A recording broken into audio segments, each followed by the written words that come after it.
RCB ಫ್ಯಾನ್ಸ್ಗೆ ಹಿಂದೆ good news ಸಿಗುತ್ತಾ? ಚಿನ್ನಸ್ವಾಮಿಯಲ್ಲಿ RCB ಮ್ಯಾಚ್ಗೆ green signal ಸಿಗುತ್ತಾ ಅನ್ನುವಂತ ಕುತೂಹಲ, ಕಾತುರ ಆರ್ಸಿಬಿ ಫ್ಯಾನ್ಸ್ಗೆ, ಕ್ರಿಕೆಟ್ ಪ್ರೇಮಿಗಳು.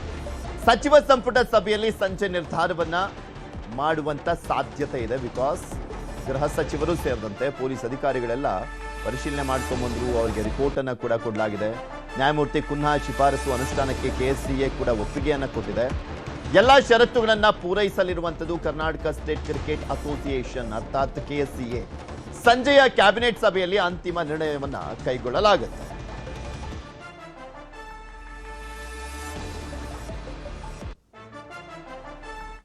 ಗೃಹ ಸಚಿವ ಪರಮೇಶ್ವರ್ ಮನೆಗೆ ಆಪ್ತರು ಭೇಟಿಯನ್ನ ಕೊಟ್ಟಿದ್ದಾರೆ. ಎಂಬಿ ಪಾಟೀಲ್, ಆರ್ಬಿ ತಿಮ್ಮಾಪುರ್ ಭೇಟಿ ಕೊಟ್ಟಿರುವಂಥದ್ದು ಸದಾಶಿವನಗರದ ನಿವಾಸದಲ್ಲಿ ಭೇಟಿಯಾಗಿ ಚರ್ಚೆಯನ್ನ ಮಾಡಿದ್ದಾರೆ. ಅದು ಈಗ ಡಿಕೆ ಶಿವಕುಮಾರ್ ಅವರು ದೆಹಲಿಯಲ್ಲಿರುವಂತಹ ಸಂದರ್ಭದಲ್ಲಿ ಗುಂಪಾಗಿ ಒಬ್ಬೊಬ್ಬರು ಮನೆಗೆ ಹೋದಂತ ಸಂದರ್ಭದಲ್ಲಿ ಸಹಜವಾಗಿ ರಾಜಕೀಯ ಕುತೂಹಲ ಎದ್ದೇಳುತ್ತೆ.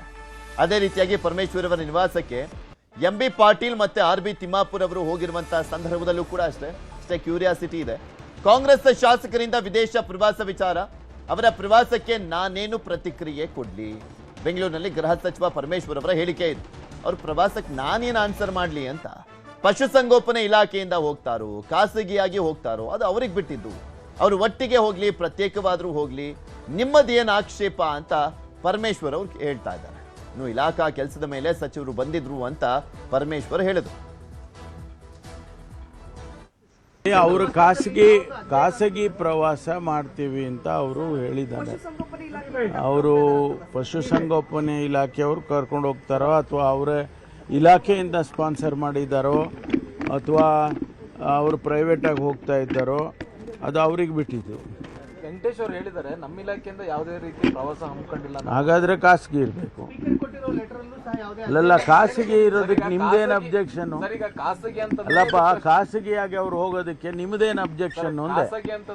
ನಮ್ಮ ಇಲಾಖೆದು ಟ್ರಾನ್ಸ್ಫರ್ಸ್ಗಳೆಲ್ಲ ಆಗಿದೆಯಲ್ವಾ, ಅದ್ರ ಬಗ್ಗೆ ಅವರ ಬದಲಾವಣೆಗಳು ಅಥವಾ ಇನ್ನೂ ಅಡಿಷನಲ್ಗಳು ಅದೆಲ್ಲ ಹೇಳಕ್ ಬಂದಿದ್ರು. ಅವರು ಈಗ ಆಸ್ಟ್ರೇಲಿಯಾ, ನ್ಯೂಜಿಲೆಂಡ್ ಪ್ರವಾಸಕ್ಕೆ ಹೋಗ್ತಾ ಇದ್ದಾರೆ ಶಾಸಕರು. ಒಂದು ತಂಡ ಇದೆ ಅಂತ ಹೇಳಲಾಗ್ತಾ ಇದೆಯಲ್ಲ, ಅದರಲ್ಲಿ ಅಲ್ಲಮ ಪ್ರಭು ಪಾಟೀಲ್ ಅವರು ಕೂಡ ಇದ್ದಾರೆ. ಅವರನ್ನ ನಮ್ಮ ಪ್ರತಿನಿಧಿ ಬಾಕ ತಿಮ್ಮೇಗೌಡರು ಮಾತನಾಡಿಸಿದ್ದಾರೆ. ಈ ಸಂದರ್ಭದಲ್ಲಿ ಅವ್ರು ಏನ್ ಹೇಳಿದ್ರು ಕೇಳೋಣ. ರಾಜ್ಯ ಕಾಂಗ್ರೆಸ್ನಲ್ಲಿ ಈಗ ಶಾಸಕರ ವಿದೇಶ ಪ್ರವಾಸದ ಬಗ್ಗೆ ಹೆಚ್ಚು ಚರ್ಚೆ ಆಗ್ತಾ ಇದೆ. ಬನ್ನಿ, ಈ ಸಂಬಂಧವಾಗಿ ನಮ್ಮ ಜೊತೆ ಮಾತನಾಡೋದಕ್ಕೆ ಕಾಂಗ್ರೆಸ್ ಶಾಸಕಾಂಗ ಪಕ್ಷದ ಕಾರ್ಯದರ್ಶಿ ಆದಂತ ಅಲ್ಲಮ ಪ್ರಭು ಪಾಟೀಲ್ ಅವರು ಮಾತನಾಡ್ತೀನಿ. ಸರ್, ಏನೋ ಎಲ್ಲ ಫಾರಿನ್ ಟೂರ್ ಹೋಗ್ತಾ ಇದ್ದೀರಂತೆ, ಏನ್ ಸರ್ ವಿಶೇಷ? ಏನು ವಿಶೇಷ ಇಲ್ಲ, ಸುಮ್ಮನೆ ಖಾಸಗಿಯಾಗಿ ಅಲ್ಲಿ ಸ್ಟಡಿ ಮಾಡ್ಕೊಂಡು ಬರ್ಬೇಕಂತ ಹೋಗ್ತಾ ಇದೀವಿ ಅಷ್ಟೇ. ಪ್ರೈವೇಟ್ ಟೂರ್ ಅದೇನು ಅಫಿಷಿಯಲ್ ಎಲ್ಲ ಗೌರ್ಮೆಂಟ್ ಎಲ್ಲ ಏನಲ್ಲ. ಏನ್ ಸ್ಟಡಿ ಸರ್, ಯಾವ ವಿಚಾರಕ್ಕೆ ಹೋಗ್ತಾ ಇದೀರ ಅಂತ? ಯಾವ ವಿಚಾರನೂ ಇಲ್ಲ. ನಾವು ಅಲ್ಲಿ ಅಗ್ರಿಕಲ್ಚರ್ದು, ಅಲ್ಲಿ ಅನಿಮಲ್ ಹಸ್ಬೆಂಡ್ರಿ ಬಗ್ಗೆ ಎಲ್ಲನೂ ಸ್ಟಡಿ ಮಾಡ್ಬೇಕು ಬರ್ಬೇಕಂತ ಹೇಳಿ ಹೋಗ್ತಾ ಇದ್ವಿ ಅಷ್ಟೇ. ಮತ್ತೊಂದು ಯಾವ ವಿಚಾರ ಇಲ್ಲ, ಏನಿಲ್ಲ ಸರ್. ಇದ್ರ ಈ ಸಂಬಂಧವಾಗಿ ಏನಾದ್ರು ಮುಖ್ಯಮಂತ್ರಿಗಳು ಅಥವಾ ಪಕ್ಷದ ಅಧ್ಯಕ್ಷದ ಏನಾದ್ರು ಅನುಮತಿ ತಾಂಡಿದ್ದೀರಾ ಹೇಗೆ ಅಂತ ಪ್ರವಾಸಕ್ಕೆ? ನಾವು ಹೋಗ್ತಕ್ಕಂಥ ಅವ್ರಿಗೆ ಯಾಕೆ ಕೇಳ್ಬೇಕಂತ ನಾವು ಯಾರೂ ಕೇಳಿಲ್ಲ. ಅವ್ರು ನಮ್ಗೇನು ಡೈರೆಕ್ಷನ್ ಕೊಟ್ಟಿಲ್ಲ ಬೇಡ ಅಂತ ಹೇಳಿ. ಅಲ್ಲ ಸರ್, ಈಗ ಬಜೆಟ್ ಅಧಿವೇಶನ ನಡೀತಾ ಇದೆ, ಮಾರ್ಚ್ 6ನೇ ತಾರೀಕು ಬಜೆಟ್ ಆಗಿ ಆಗ್ಲೇ ಮುಖ್ಯಮಂತ್ರಿ ಕೊಟ್ಟಿದ್ದೀವಿ. ನಮ್ಗೆ ಏನೇನು ಬೇಕನ್ನೋದು ಬಜೆಟ್ ಮೀಟಿಂಗ್ನು ಮಾಡಿದ್ವಿ. ನಮ್ಮ ಉಸ್ತುವಾರಿ ಸಚಿವರು ನಮ್ಮ ಜೊತೆ ಬಜೆಟ್ ಮೀಟಿಂಗ್ ಮಾಡಿ ಅವರಿಗೆಲ್ಲ ಸಬ್ಮಿಟ್ ಮಾಡಿದ್ವಿ. ಎಲ್ಲ ನಮ್ಮ ಕ್ಷೇತ್ರಕ್ಕೆ ಏನೇನು ಬೇಕು ಕೊಟ್ಟಿದ್ವಿ ನಾವು. ಸರ್, ಈಗ ಯಾವತ್ತು ತೆರಳ್ತೀರಾ, ಯಾವತ್ತು ವಾಪಸ್ ಬರ್ತೀರಾ? 17ಕ್ಕೆ ಹೋಗ್ತೀವಿ, 2ನೇ ತಾರೀಕು ಬರ್ತೀವಿ ರಾತ್ರಿ. ಓಕೆ, ಎಷ್ಟು ಜನ ಸರ್, ಎಷ್ಟು ಜನ ಪಟ್ಟಿ ಆಗಿದೆ? ಪಟ್ಟಿ ನನಗೆ ಗೊತ್ತಿಲ್ಲ, ಒಂದು 10-15 ಜನ ಇರಬಹುದು. ಈಗ ಸ್ವಂತ ಖರ್ಚ ಸರ್, ಇಲ್ಲ ಯಾವ್ದಾದ್ರು ಇಲಾಖೆಯಿಂದ ಹೋಗ್ತಾ ಇದ್ದೀವಿ. ನಮ್ಮ ಇನ್ನೇನು ಯಾರು ಇಲಾಖೆ ಇಲ್ಲ ಪಲ್ಲಾಗಿ. ಅಲ್ಲ, ನಿನ್ನೆ ಪುಟ್ಟರಂಗ ಶೆಟ್ಟಿ ಅವರು ಹೇಳಿದ್ರು ಪಶುಸಂಗೋಪನಾ ಇಲಾಖೆಯಿಂದ ನಾವು ಹೋಗ್ತಾ ಇದೀವಿ ಅಂತ ಹೇಳಿದ್ರು. ಗೊತ್ತಿಲ್ಲ, ನಾನು ಯಾವ ಪಶುಸಂಗೋಪನೆ, ನಾವು ಇಂಡಿವಿಜುವಲ್ ಅಂತ ಹೇಳಿ ನನಗೆ ಹೇಳಿ ನಾವು ತಯಾರಾಗಿ ನಮ್ಮ ಮಗ ನಾವು ಹೋಗ್ತಾ ಇದ್ದೀವಿ. ಸರ್, ಈಗ ಒಂದ್ ವೇಳೆ ಏನಾದ್ರು ಸುರ್ಜೇವಾಲ್ ಅವರು ಅಥವಾ ಏನಾದ್ರು ಹೈಕಮಾಂಡ್ ಏನಾದ್ರು ಇದಕ್ಕೆ ಬ್ರೇಕ್ ಹಾಕಿದ್ರೆ ಹೋಗ್ಬೇಡಿ ಅಂದ್ರೆ ತಮ್ಮ ನಿಲ್ವ ಹೇಗೆ ಸರ್? ನಮ್ದೇನು ಬಿಡ್ತೀವಿ, ನಮ್ಮ ಹೈಕಮಾಂಡ್ ಹೇಳಿದ ಮಾತು ನಾವು ಕೇಳಲೇಬೇಕಲ್ಲ. ಪವರ್ ಶೇರಿಂಗ್ ವಿಚಾರಕ್ಕೂ ಮತ್ತೆ ನೀವು ಹೋಗ್ತಾ ಇರೋ ಪ್ರವಾಸಕ್ಕೂ ಯಾವ ಸಂಬಂಧ ಇಲ್ಲ. ಯಾವದಕ್ಕೂ ಈ ನಾಯಕತ್ವ ಬಿಕ್ಕಟ್ಟಿನ ವಿಚಾರಕ್ಕೂ ನಾಯಕತ್ವ ನಮ್ಮಲ್ಲಿ ಪ್ರಶ್ನೆನೇ ಇಲ್ಲ. ಹೈಕಮಾಂಡ್ ಏನು ನಿರ್ಧಾರ ತಗೋತಾರೋ ಅವ್ರ ಪರವಾಗಿ. ಮಲ್ಲಿಕಾರ್ಜುನ್ ಖರ್ಗೆ ಸಾಹೇಬರು ಹೇಳಿದ ಮಾತು ವೇದ ವಾಕ್ಯ. ನಮಗೆ ನಾವು ಯಾರು ಬಣ ಇಲ್ಲ, ಯಾರು ಪರ ಇಲ್ಲ, ಯಾರು ವಿರೋಧಿಲ್ಲ.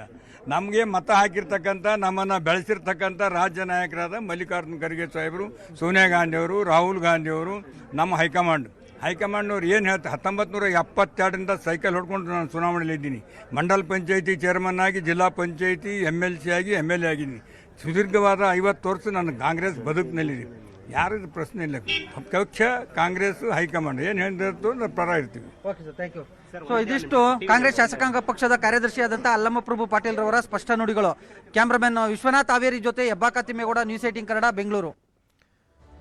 ಇದೆಲ್ಲದ್ರ ಬಗ್ಗೆ ಇನ್ನಷ್ಟು ಮಾಹಿತಿಯನ್ನ ಕೊಡ್ತಾ ಹೋಗ್ತಾರೆ ನಮ್ಮ ಪೊಲಿಟಿಕಲ್ ಬ್ಯೂರೋ ಮುಖ್ಯಸ್ಥರಾಗಿರುವಂತಹ ಚಿದಾನ್ ಪಟೇಲ್ ನಮ್ಮ ಜೊತೆ ನೇರ ಸಂಪರ್ಕದಲ್ಲಿ ಜಾಯ್ನ್ ಆಗಿದ್ದಾರೆ. ಪಟೇಲ್ರೇ, ಡಿ.ಕೆ. ಶಿವಕುಮಾರ್ ಅವರ ಮಾತನ್ನ ಕೇಳಿಸ್ಕೊಂಡಿದ್ದೀರಾ?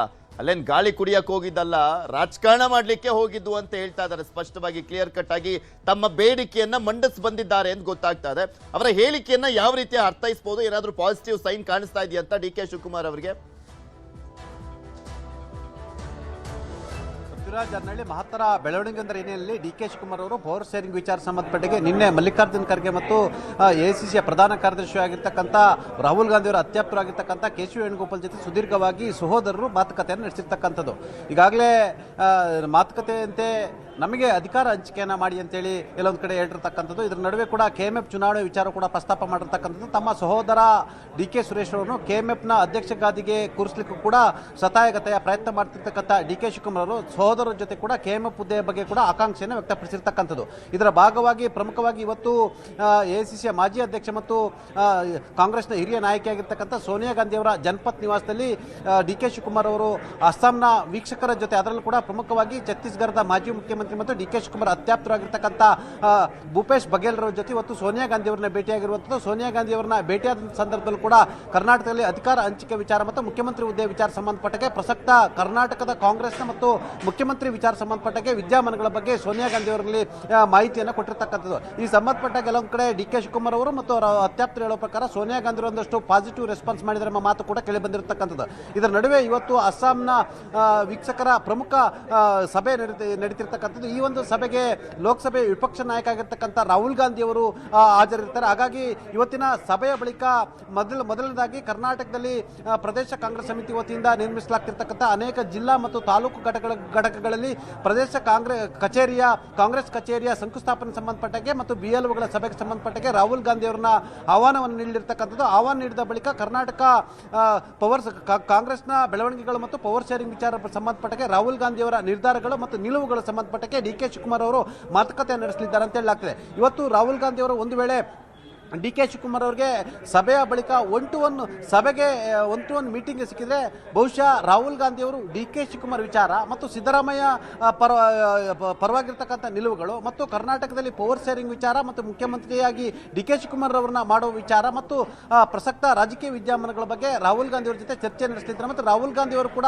ಅವರ ಸ್ವತಃ ನಿಲುವು ಏನಿದೆ ಅನ್ನೋದು ಕೂಡ ಸ್ಪಷ್ಟಪಡಿಸಲಿದ್ದಾರೆ. ಆ ಮುಖಾಂತರ ಡಿ.ಕೆ. ಶಿವಕುಮಾರ್ ಅವರಿಗೆ ಅಧಿಕಾರ ಹಂಚಿಕೆಯನ್ನು ಮಾಡಿಸ್ತಾರ ಅಥವಾ ಇನ್ನಷ್ಟು ತಡವಾಗಿ ಮಾಡಿಸ್ತಾರ, ಆದಷ್ಟು ಶೀಘ್ರವಾಗಿ ಮಾಡಿಸ್ತಾರ, ಅಥವಾ ರಾಹುಲ್ ಗಾಂಧಿ ಅವರ ಮನಸ್ಥಿತಿಯಲ್ಲಿ ಡಿ.ಕೆ. ಶಿವಕುಮಾರ್ ಅವರನ್ನ ಮುಖ್ಯಮಂತ್ರಿ ಮಾಡುವ ಇರಾದೆ ಇದೆಯಾ, ಅಥವಾ ಡಿ.ಕೆ. ಶಿವಕುಮಾರ್ ವಿಚಾರದಲ್ಲಿ ರಾಹುಲ್ ಗಾಂಧಿ ಅವರ ನಿಲುವೇನು, ಎಲ್ಲದೂ ಕೂಡ ಇವತ್ತು ಕೂಡ ಸ್ಪಷ್ಟನೆ ಆಗ್ತಿರ್ತಕ್ಕಂಥದ್ದು. ಹಾಗಾಗಿ ಡಿ.ಕೆ. ಶಿವಕುಮಾರ್ ಇವತ್ತು ರಾಹುಲ್ ಗಾಂಧಿ ಅವರನ್ನ ಒನ್ ಟು ಒನ್ ಮೀಟ್ ಆದರೆ ಡಿ.ಕೆ. ಶಿವಕುಮಾರ್ ಕೂಡ ರಾಹುಲ್ ಗಾಂಧಿ ಅವರು ತನ್ನ ಪರವಾಗಿದ್ದಾರಾ ಅಥವಾ ಅಧಿಕಾರ ಹಂಚಿಕೆ ವಿಚಾರದಲ್ಲಿ ಅವರ ನಿಲುವೇನು ಎಂಬುದು ಬಗ್ಗೆ ಮಾಹಿತಿ ಕೂಡ ಸಿಗಲಿರುವಂಥದ್ದು. ಹಾಗಾಗಿ ಡಿ.ಕೆ. ಶಿವಕುಮಾರ್ ಅವರು ಸಭೆಯ ಬಳಿಕ ರಾಹುಲ್ ಗಾಂಧಿ ಅವರನ್ನು ಭೇಟಿಯಾಗುವ ಸಾಧ್ಯತೆ ಇದೆ ಅಂತ ಹೇಳಲಾಗ್ತದೆ. ಈಗಾಗಲೇ ಪ್ರಿಯಾಂಕಾ ಗಾಂಧಿ ವಾದ್ರ ಮುಖಾಂತರ ಕೂಡ ರಾಹುಲ್ ಗಾಂಧಿ ಅವರ ಜೊತೆ ಮಾತುಕತೆಗೆ ಸಂಬಂಧಪಟ್ಟ ಒಂದಷ್ಟು ಪ್ರಯತ್ನವನ್ನು ಮಾಡ್ತಿರ್ತಕ್ಕಂಥದ್ದು. ಇದರ ಭಾಗವಾಗಿ ಸೋನಿಯಾ ಗಾಂಧಿ ಅವರನ್ನು ಭೇಟಿಯಾಗಿರ್ತಕ್ಕಂಥದ್ದು. ಸದ್ಯ ಸೋನಿಯಾ ಗಾಂಧಿ ಅವರು ಮತ್ತು ಪ್ರಿಯಾಂಕಾ ವಾದ್ರಾ ಅವರು ಡಿ.ಕೆ. ಶಿವಕುಮಾರ್ ಅವರ ಪರವಾಗಿದ್ದಾರಂತೆ ಎಂಬ ಮಾತು ಕೂಡ ಕೇಳಿ ಬಂದಿರತಕ್ಕಂಥದ್ದು. ಅಲ್ಲದೆ ಪರೋಕ್ಷವಾಗಿ ಎಐಸಿಸಿ ಅಧ್ಯಕ್ಷ ಆಗಿರ್ತಕ್ಕಂಥ ಮಲ್ಲಿಕಾರ್ಜುನ್ ಖರ್ಗೆ ಅವರು ಕೂಡ ಡಿ.ಕೆ. ಶಿವಕುಮಾರ್ ಪರವಾಗಿದ್ದಾರೆ. ಆ ಮುಖಾಂತರ ಡಿ.ಕೆ. ಶಿವಕುಮಾರ್ ಅವರು ಮುಖ್ಯಮಂತ್ರಿ ಆದರೆ ತಮ್ಮ ಪುತ್ರ ಪ್ರಿಯಾಂಕ್ ಖರ್ಗೆ ಅವರನ್ನ ಉಪಮುಖ್ಯಮಂತ್ರಿ ಮಾಡಬಹುದು ಎಂಬ ಕನಸು ಕಂಡಿರ್ತಕ್ಕಂಥ